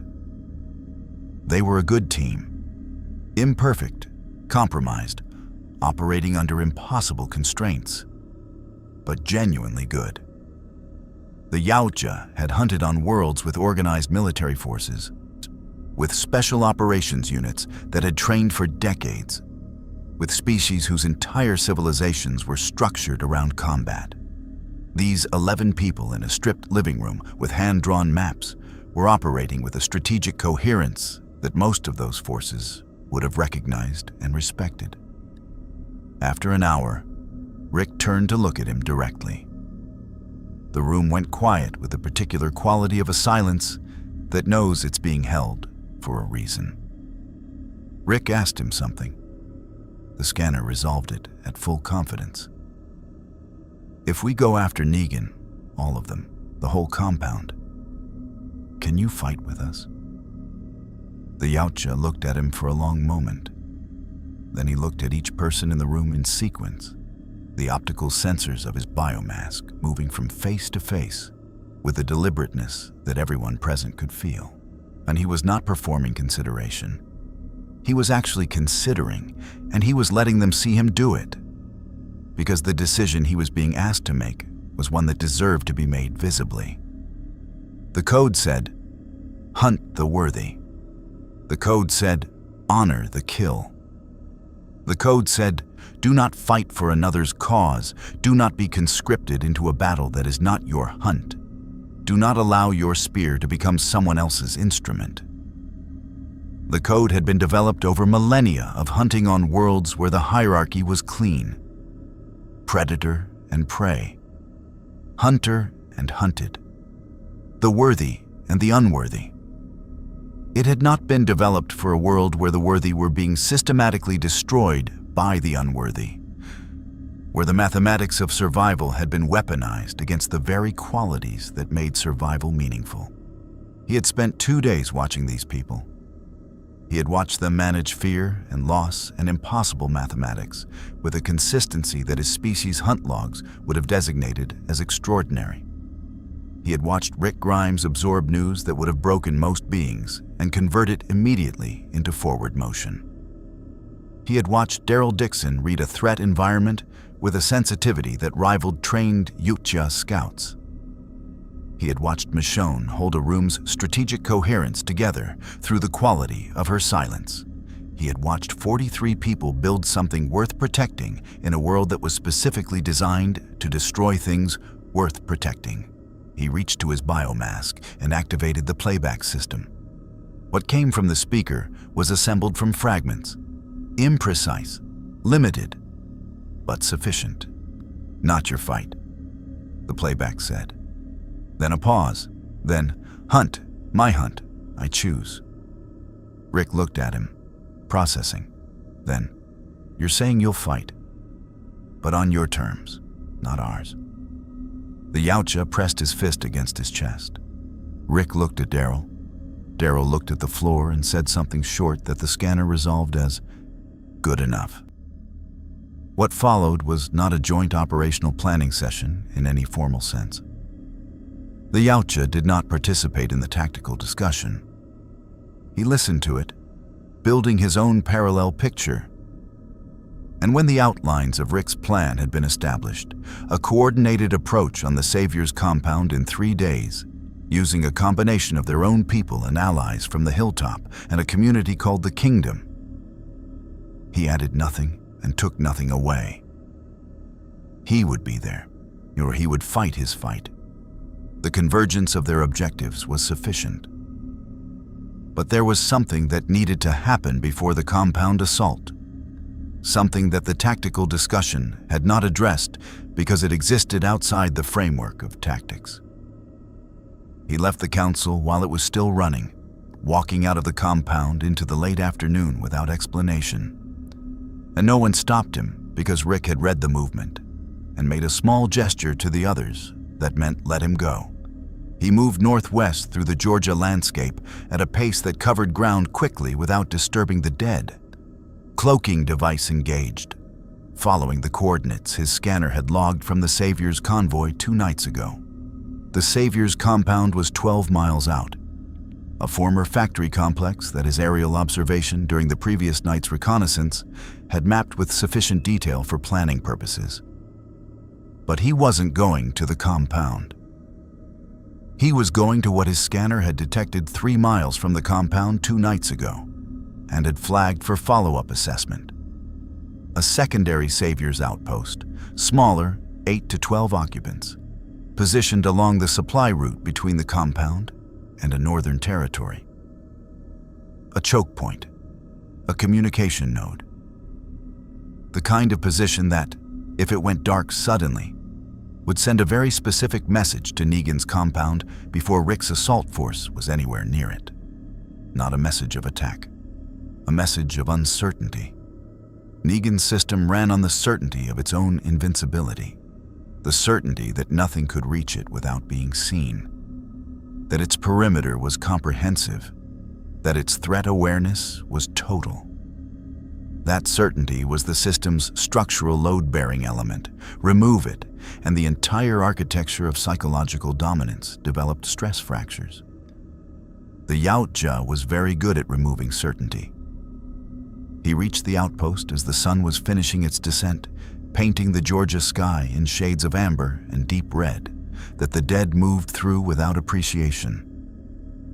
The outpost was a gas station and adjacent building, fortified with the same improvised methodology as every other human structure he had seen in this world. Salvaged materials, functional rather than elegant, built by people who were thinking about survival rather than aesthetics. 11 occupants. Scanner confirmed. 9 of them flagged as willing participants in Negan's system. 2 flagged with the coercion markers he had identified in the convoy. He separated the problem. What happened at the outpost over the next 40 minutes was precise and surgical, and conducted with the honor that his code demanded. Every engagement initiated by the opponent, every kill earned rather than executed, the 2 coerced individuals isolated and left unharmed, sitting zip-tied with their own equipment in a supply room that would keep them safe from the dead until someone found them. He took no trophies. This was not a hunt. This was preparation for one. When he was done, he stood in the dark outside the outpost and looked at what he had made. A silence where there had been noise, an absence where there had been presence, a gap in Negan's web that Negan would not be able to explain and could not afford to ignore. Then he activated his communicator and transmitted the outpost's coordinates on a frequency he had calibrated to Rick's radio equipment during his observation period, along with a single playback fragment assembled from the council discussion. 3 days, now 2. Rick's voice came back after a long pause, not playback, live transmission, which meant Rick had been monitoring frequencies with the thoroughness of a man who left as few information gaps as possible. What Rick said resolved at full confidence. Understood. We move tomorrow. The Yautja looked at the dark Yautja sky and felt the particular clarity that came when a hunt's shape finally resolved from potential into actual, when the variables collapsed into a single trajectory and what had been a calculation became a certainty. Tomorrow, Negan's compound. Tomorrow, the worthy against the system that had spent too long believing it was the most dangerous thing in the world. Tomorrow, the code would face its hardest test yet. Not in the form of philosophical complexity, but in the form of 60 armed men and 1 man with a barbed wire bat, who was by every metric the Yautja possessed, genuinely dangerous. That last part, against all his better judgment, he was almost looking forward to. They moved at first light. Rick's force was smaller than the Yautja had assessed as optimal. 23 people drawn from the Alexandria community, the hilltop, and a contingent from the kingdom whose leader, a large man with elaborate costuming and a tiger that the Yautja's scanner had spent considerable processing power categorizing, had arrived the previous evening with the particular energy of someone who had been waiting for permission to act and had finally received it. 23 humans against a compound holding 60 saviors and whatever structural advantages a fortified factory complex provided its defenders. The mathematics were still unfavorable. The Yautja moved parallel to Rick's force, cloaked 300 meters to the north, running his own approach vector toward the compound's eastern perimeter. He had spent the previous night conducting a full reconnaissance of the target. Every entrance, every guard position, every structural weakness, every patrol pattern logged with the systematic thoroughness that his species applied to pre-hunt preparation. He knew the compound the way a surgeon knew an anatomy, not just its surface, but its internal logic, the way its defenses were organized around assumptions about the threats they would face. None of those assumptions included him. The eastern perimeter had a guard rotation of 4, 2 on the wall, 2 at ground level, covering a section of chain-link fence that had been reinforced with salvaged steel sheeting along its lower half, but left conventional above chest height. The patrol interval was 11 minutes. The Yautja had timed it across 6 full cycles during the night, and it had not varied by more than 40 seconds in either direction, which spoke to the discipline of the guards, but also to the complacency that came with a system that had not faced a genuine external threat in long enough that the threat had become theoretical. He was in position at the eastern perimeter 4 minutes before Rick's force reached the compound's main gate, when the sound of Rick's opening engagement carried across the compound. Controlled bursts of rifle fire, the particular acoustic signature of a coordinated assault rather than a panicked one. The Eastern Guard's attention snapped toward the noise, with the predictable reflexivity of people whose threat model had just been confirmed in its expected location. They were looking west when the Yautja came over the fence. He moved through the compound's eastern section with the efficiency of a species that had been conducting close-quarters operations in varied environments since before this planet's dominant civilization had learned to write. The plasma caster was active and tracking, its targeting system cycling through heat signatures with fluid precision. But he held fire. The compound was dense with structures, and the collateral risk of plasma discharge in tight quarters was a variable he had no interest in introducing into an already complex tactical picture. Wrist blades engaged with the soft, mechanical click that had preceded kills on 4 planets. But the saviors he encountered in the eastern section were dangerous individually. He was not revising that assessment downward.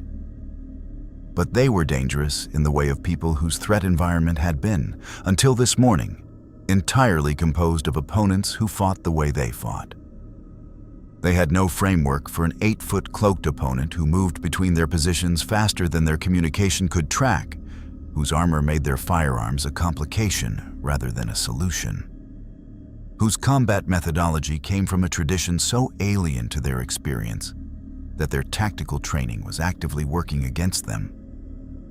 Every response pattern they had developed was keyed to human-shaped threats, and he was not a human-shaped threat. He was precise, he was deliberate, and he honored the code with the same rigor he applied to every hunt, every engagement initiated by the opponent, every kill earned, nothing taken that wasn't offered in the form of genuine threat response. The saviors in the eastern section fought back with everything they had, and it was real and it was dangerous. And 3 of them coordinated well enough to briefly create a suppression problem that cost him 14 seconds and a scoring hit on his right pauldron that his armor absorbed without penetration, but that he noted anyway as evidence of genuine tactical thinking under extreme pressure. He noted their names from the ID tags his scanner captured. They deserved that much. He pushed through the eastern section and into the compound's interior, with Rick's force making audible progress from the west. The assault was going well. are better than the mathematics had suggested it should, which told him that the element of surprise had delivered more value than he had conservatively projected. Negan's system had been built on certainty of invincibility. The sudden, inexplicable collapse of the eastern outpost the previous night had introduced exactly the uncertainty he had intended.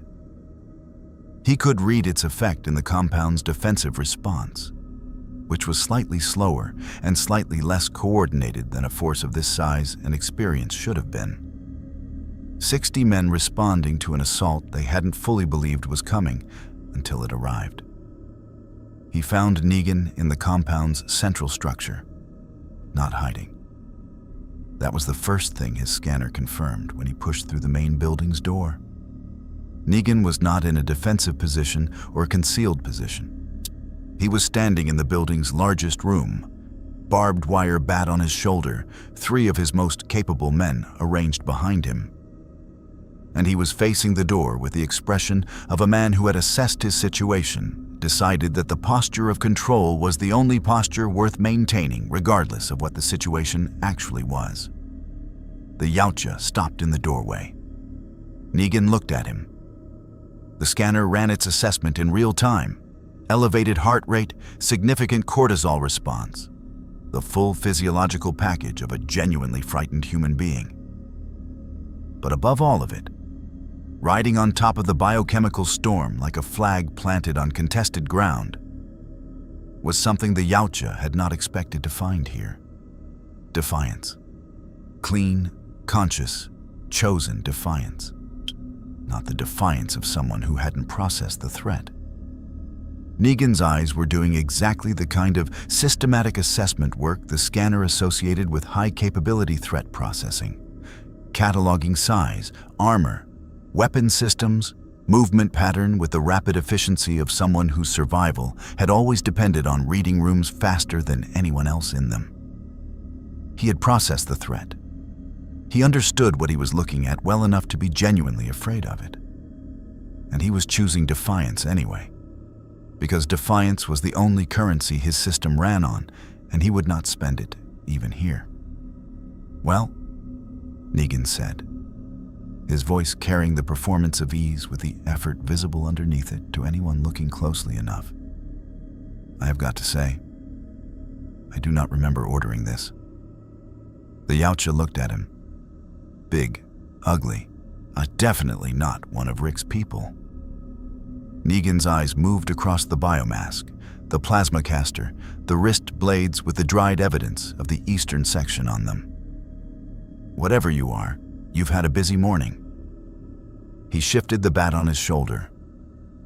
Behind him, his 3 men were holding positions with the rigid discipline of people following orders they were not certain were correct, but were more afraid of abandoning than maintaining. The Yautja's scanner ran the tactical picture. 3 men behind Negan, genuinely capable. The scanner flagged all 3 as high threat, the kind of fighters who had earned their positions rather than been assigned them. Negan himself, a stock whose individual combat capability the scanner had assessed as significant, and whose current physiological state suggested he was managing the gap between what he was feeling and what he was projecting with extraordinary discipline. This was the moment the code spoke to most clearly. Negan was not unarmed. Negan was not innocent. Negan was not coerced or compromised, or any of the categories that had complicated the Yautja's assessments over the past 2 days. Negan was a conscious apex predator who had built a system of organized violence against the helpless, and who was standing here now, in full awareness of what he faced, choosing to face it. By the code, he was valid quarry, in the purest sense. The Yautja raised his right arm slowly, wrist blade fully extended, and held the position. Negan looked at the blade, looked at the biomask's optical sensors. Something moved across his face. Not fear exactly, or not only fear. Recognition. The particular recognition of a predator acknowledging another predator across a distance that was about to close. He took the bat off his shoulder and held it at his side. "All right then," Negan said quietly. and the performance was gone, stripped away entirely, leaving something underneath that was smaller and realer and in its own way more dangerous. Let's see what you've got. What followed was 40 seconds of the most intense close-quarters engagement the Yautja had conducted in 7 hunts across 4 planets. Negan was fast. Genuinely, surprisingly fast. Not Yautja fast, not even close, but fast in the particular human way that came from years of violence. Pure from a body that had been trained by survival rather than discipline, that had internalized threat response at a neurological level so deep it bypassed conscious processing entirely. The bat came up and across in the first half-second with a force and precision that forced the Yautja to redirect rather than absorb. And the barbed wire caught his left forearm guard and scored across it with a shriek of metal on metal that confirmed what the scanner had already told him. Negan was not performing. The 3 men behind him moved simultaneously. They were good. Coordinated, brave, committed. The Yautja gave them full credit for all 3 as he managed their engagement with the efficiency his training demanded. 2 of them he put down non-lethally, he controlling the engagement with the surgical precision of a hunter who had decided that the code's demands in this specific room pointed toward restraint rather than finality. They had fought. They had been beaten. Their lives were the Yautja's to take by every right of the hunt, and he chose not to take them. The 3rd required more. Through all of it, Negan kept fighting. That was the extraordinary thing. That was the data point the scanner flagged and the Yautja's conscious mind confirmed simultaneously. With 2 of his men down and 1 engaged, and an 8-foot armored alien between him and every exit, Negan kept fighting. Not intelligently. The situation was past intelligence, past strategy, past anything except the most fundamental expression of what a creature was when everything else had been stripped away. He was still swinging the bat, still moving, still refusing to concede the room to something that had, by any objective measure, already taken it. The Yautja caught the bat on the 4th swing. He caught it and held it. One gauntleted hand wrapped around the wire-wrapped wood, the barbs driving into his palm and doing nothing.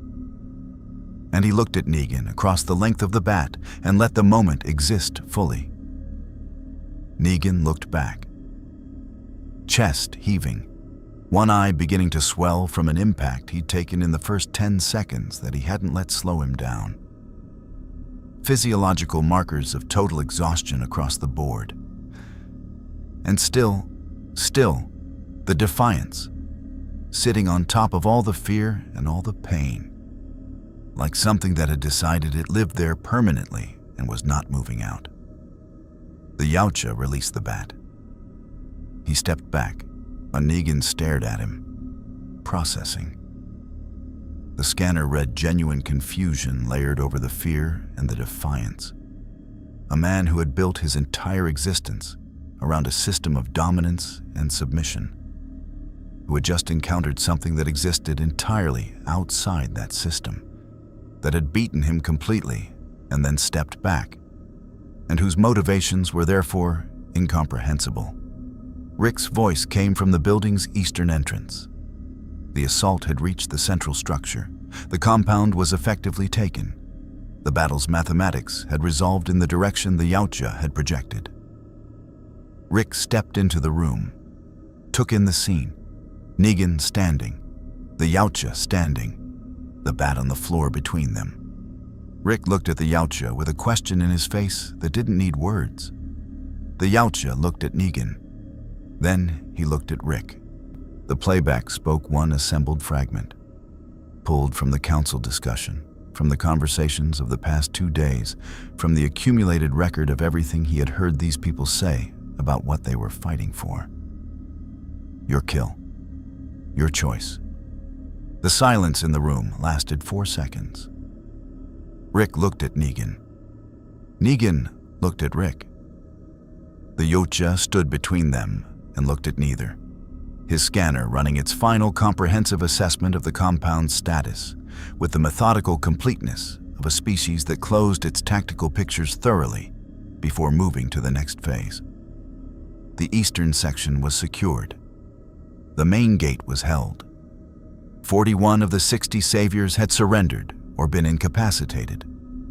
7 had fled into the surrounding landscape, which the Yautja noted as an open variable requiring follow-up.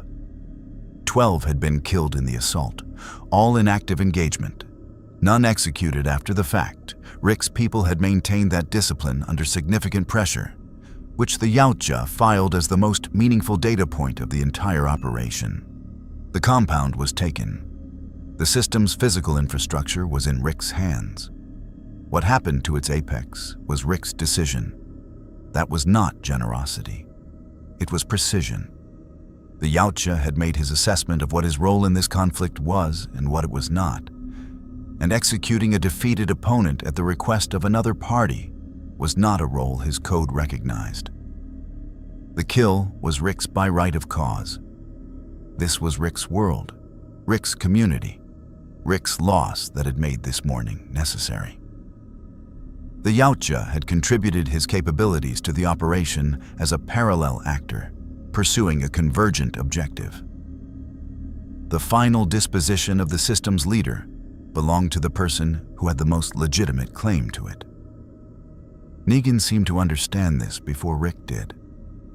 He looked at the Yautja with something new in his face.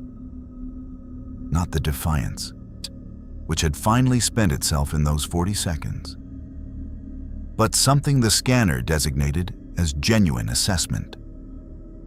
Negan was recategorizing him in real time, rebuilding the framework his mind used to navigate the world around the new data point of an entity that had beaten him completely and then handed the outcome to someone else. The Yautja could see the model updating behind Negan's eyes. He was not stupid. He had never been stupid. His system had been built on intelligence as much as violence, and that intelligence was now working against every conclusion he had previously reached about how power operated. Rick stepped forward and picked up the bat. He held it for a moment with the weight of everything it represented. All the mornings it had been the last thing someone saw. All the grief it carried, all the futures it had ended. And then he looked at Negan with the expression of a man who had prepared himself for one outcome and was deciding, in this specific moment, whether that preparation was wisdom or just another form of becoming what he'd been fighting. He made his choice. The Yautja watched it happen and ran no assessment. This was not his calculation to process. When it was done, Rick walked out of the building into the compound's central yard, where his people were managing the aftermath with the exhausted efficiency of fighters who had done what they came to do and were now carrying the cost of having done it. The Yautja followed him out and stood in the compound's yard and looked at the scene around him with the full attention of a species conducting a final survey. 23 people who had walked into a 60-person fortified compound and taken it. Some of them were wounded. None of them were dead. A number of the Yautja's pre-assault projections had placed at significantly higher probability, which meant that either his projections had been conservative or the human element had performed above expectation. He suspected the latter. He suspected it specifically because of the variable he had introduced the previous night, the elimination of the outpost that had seeded the uncertainty that had slowed the compound's defensive response by the margin that mattered. Margin. That was what the difference between living and dying usually was in conflicts like this. Not overwhelming force, not perfect tactics. Margin. The small advantages that accumulated and converted impossible mathematics into possible ones. Daryl found him near the compound's eastern fence, which was the predictable outcome. Of everyone in Rick's group, Daryl was the most consistently oriented toward the Yautja's position. A habit that was equal parts threat monitoring and something else the scanner designated with the same marker it used for the runner's arrival 2 days ago. Something requiring re-examination. Daryl stood beside him and looked at the compound's interior and said nothing for a long time. And the Yautja stood beside him and also said nothing. And between them was the particular silence of two hunters who had no language in common and had fought the same fight anyway. Then Daryl said something the scanner resolved at full confidence. "You leaving?" The Yautja looked at him, ran the assessment that the question deserved. He had come to this world expecting a standard hunt. Assess, select, pursue, conclude. The clean arc of a Yautja operation conducted on terms that his species had refined across centuries. What he had found instead was a world that had no clean arcs, no clear hierarchies, no obvious separation between the worthy and the unworthy. A world that had taken all those categories and run them through the same grinding machine until what came out the other side was something messier and more complicated, and he had concluded with the reluctant honesty of a species that prized truth above comfort. More interesting, the dead were not prey, but they were the environmental constant that had forged everything he had seen these people become. And there was something in that relationship, between a species and the pressure that was slowly destroying it, that his hunt logs had no adequate designation for. He had watched humans become something in this world that they could not have become without it. Not better exactly. The cost was too high for that calculus to be clean. But something more fully themselves, distilled to their essential qualities by the sustained pressure of extinction. That was worth documenting. His species kept hunt logs. Those logs had been visiting Earth for decades, and they contained records of soldiers and guerrillas and fighters of many kinds. None of those records contained what he had observed in the past 3 days. A community of 43 ordinary people. Not soldiers, not warriors by training, just people who had been ordinary once and had been forged into something extraordinary by circumstances that had not asked their permission. He had come looking for worthy prey, and he had found something his species had not adequately documented. Worthy survivors. He reached to his biomask and activated the playback system for the last time, assembling the response from the accumulated library of their own voices, their own words, the recorded fragments of 3 days of human existence in a world that was trying to end them. What came from the speaker was 4 words. Not yet. More hunt. Daryl looked at him. Something moved across his face that wasn't fear and wasn't trust, and was somewhere in the complicated territory between them, where most real things lived. He nodded once. Rick had gathered near the compound's gate, organizing the withdrawal with the same load-bearing competence he applied to everything. And he looked across the yard at the Yautja with the expression of a man who had decided to stop being surprised and start being practical. He raised one hand, not a wave, not a salute, just an acknowledgement. A recognition between 2 entities who had operated in the same space for 3 days and come out the other side with a mutual comprehension that had no name yet. The Yautja raised one gauntleted fist in return. Then he walked to the compound's eastern wall and went over it without sound, landing in the Georgia landscape beyond, and disengaged his cloaking device deliberately so the sentries on the wall could see him go. He walked north into the tree line, and the dead moved out of his path, with the instinctive aversion of organisms that process threat below the level of consciousness. And he walked until the compound was gone behind him, and the forest was complete around him. He stopped in a clearing where the morning light came through the canopy in long shafts that turned the kudzu gold, and he stood in it for a moment. Then he activated his long-range transmitter. The signal went up through the atmosphere and out into the space beyond it, encoded in the tight beam frequency his clan used for hunt reports, carrying the compressed data package he had been assembling since the moment he had stood on that SUV roof and watched Daryl Dixon look directly at him without seeing him and refuse to move on. The report contained everything. the dead world and its unique environmental constants, the survivors and their qualities, the faction landscape, the conflict geometry, the 3 days of observation and engagement, or the assessment of individual capability across multiple subjects. And at the end, the designation he had decided on after standing in that compound yard, watching 23 people manage the aftermath of the impossible thing they had just done. Not prey, not enemies, not resources. Worthy. The transmission completed. He looked up through the canopy at the sky beyond it.